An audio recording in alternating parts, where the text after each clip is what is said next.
এই ভিডিওতে আমি 3টি এক্সপেরিমেন্ট প্রজেক্ট একসঙ্গে শুরু করতে যাচ্ছি। প্রথম প্রজেক্টে আমরা 5টি মুরগির বাচ্চা 45 দিন পর্যন্ত পালন করব এবং দেখব এই 45 দিনে তারা কতটা বড় হয়। দ্বিতীয় প্রজেক্টে আমরা একটি মাছের ইকোসিস্টেম তৈরি করব এবং তৃতীয় প্রজেক্টে আমরা একটি কাচের বাল্বের মধ্যে প্ল্যান্ট অ্যাকোয়ারিয়াম তৈরি করব।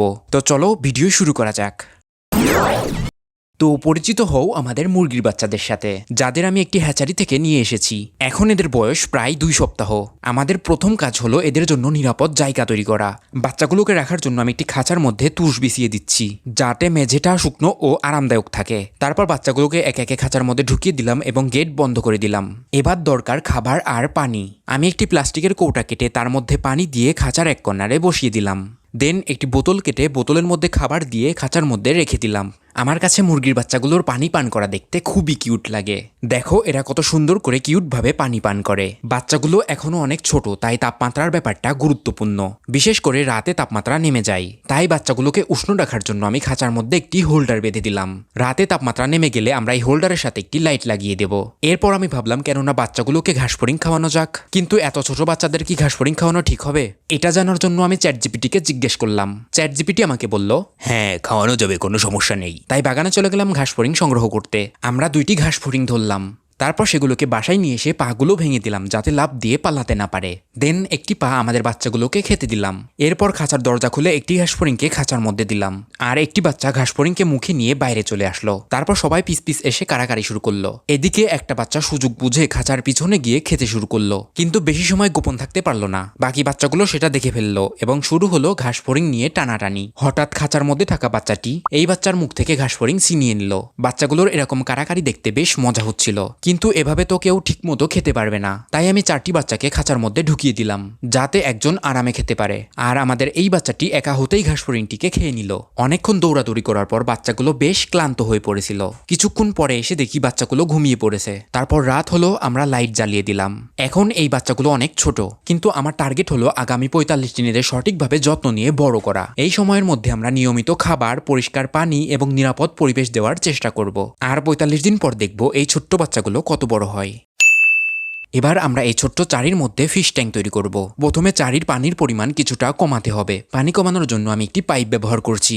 পাইপের এক মাথা পানির মধ্যে ডুবিয়ে দিলাম, আর অন্য মাথাতে আমি মুখ দিয়ে হাওয়া টানতেই পানি বের হতে শুরু করলো। পানি কমানোর পর এবার আমাদের দরকার মাটি, তাই চলে গেলাম বাগানে। সেখান থেকে 2 কাপ মাটি সংগ্রহ করলাম। তারপর আস্তে আস্তে চারির মধ্যে 2 কাপ মাটি ঢেলে দিলাম। দেন পানাগুলোকেও পানির উপরে ছেড়ে দিলাম। তারপর অল্প পরিমাণ চুন পানিতে মিশিয়ে দিলাম। এতে পানি পরিষ্কার হয়ে যাবে এবং আমরা মাছগুলোকে দেখতে পারবো।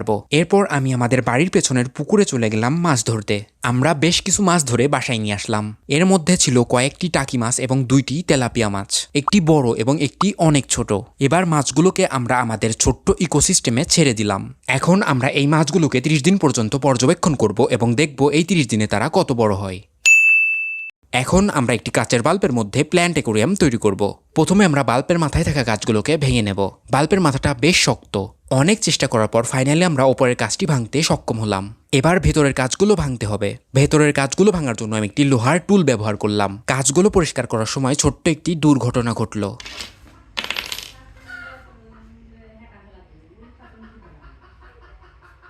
বাল্বের একটি কাচের টুকরো আমার হাতের মধ্যে ঢুকে গেল এবং রক্ত বের হতে শুরু করলো। তাই আমি সঙ্গে সঙ্গে কাজ বন্ধ করে হাত থেকে কাচের টুকরোটি বের করে একটি কাপড় বেঁধে নিলাম। কাচ নিয়ে কাজ করতে অনেক সাবধান থাকতে হবে। এরপর বাকি কাচের টুকরোগুলো একটি কাগজে মুড়িয়ে ফেলে দিলাম। তারপর বাল্বের ভিতরে কিছু পাথর দিলাম। দেন যোগ করলাম অল্প পরিমাণ মাটি। কিন্তু শুধু মাটি আর পাথর দিয়ে তো প্ল্যান্ট অ্যাকোয়ারিয়াম হবে না, তাই আমাদের দরকার মস বা শ্যাওলা। আমি একটি দেওয়ালের উপরে কিছু শ্যাওলা খুঁজে পেলাম। দেন চাকুর সাহায্যে কিছু পরিমাণ শ্যাওলা কেটে নিলাম। এবার এই বাল্বের ভেতরে শ্যাওলা ঢোকানোর পালা। বাল্বের মুখ এত ছোট যে সরাসরি হাত দিয়ে কাজ করা সম্ভব নয়, তাই আমি একটি কাঠি ব্যবহার করে ধীরে ধীরে শ্যাওলাগুলোকে ভিতরে সেট করে দিলাম। তারপর ড্রপার দিয়ে অল্প অল্প করে পানি দিলাম। এখন আমাদের প্ল্যান্ট অ্যাকোয়ারিয়াম ধীরে ধীরে আকার নিতে শুরু করেছে। কিন্তু আমি অ্যাকোয়ারিয়ামটিকে আরও সুন্দর করতে চাই, তাই একটি গাছের ডালও অ্যাড করলাম। এরপর আমাদের প্রয়োজন একটি ছোট্ট গাছ, তাই আবারও বেরিয়ে পড়লাম গাছের সন্ধানে। অবশেষে একটি ছোট্ট গাছ পেলাম, যেটাকে আমরা ছোটবেলায় চিংড়ি মাছের গাছ বলে চিনতাম। তোমাদের ওইখানে এই গাছটিকে কি বলে কমেন্টে জানাও। আমি এখান থেকে একটি ছোট্ট গাছ সংগ্রহ করলাম। এবার গাছটাকে সাবধানে অ্যাকোয়ারিয়ামের মধ্যে বসাতে হবে। একটি কাঠির সাহায্যে অনেক সাবধানে গাছটিকে ভেতরে ঢুকিয়ে সঠিক জায়গায় বসিয়ে দিলাম। আর গাছটি বসাতেই আমাদের প্ল্যান্ট অ্যাকোয়ারিয়াম অনেক সুন্দর লাগছে। শেষে আমি আরও একটি কাঠের টুকরো অ্যাড করলাম। এখন আমাদের অ্যাকোয়ারিয়াম সম্পূর্ণ প্রস্তুত। এখন বাল্বের মুখ বন্ধ করার জন্য একটি কাঠের টুকরো তৈরি করব। একটি ডালকে করাত দিয়ে কেটে নিলাম, কিন্তু এটা একটু বেশি মোটা, তাই ছুরি দিয়ে ধীরে ধীরে পাতলা করে নিলাম। এরপর বাল্বের মুখে বসিয়ে দিলাম। আর এবার আমাদের মিনি প্ল্যান্ট অ্যাকোরিয়াম সম্পূর্ণভাবে তৈরি। আগামী দিনগুলোতে আমরা নিয়মিত এই 3টি প্রজেক্ট পর্যবেক্ষণ করব। দেখব মুরগির বাচ্চাগুলো ৪৫ দিন পর কত বড় হয়, মাছগুলো তারা কত পরিবর্তন হয়, আর এই ছোট বাল্বের ভেতরের গাছগুলো কিভাবে বেড়ে ওঠে। এই সব কিছুই আমরা পর্যবেক্ষণ করব। আর শেষ পর্যন্ত আমরা তুলনা করব ডে 1 থেকে ডে 45। ডে 1 থেকে ডে 45 এর সম্পূর্ণ পরিবর্তন দেখতে চাইলে আমার চ্যানেলটিকে সাবস্ক্রাইব করে নাও। আর এই ভিডিওটি ভালো লেগে থাকলে লাইক করে দাও। Thank you.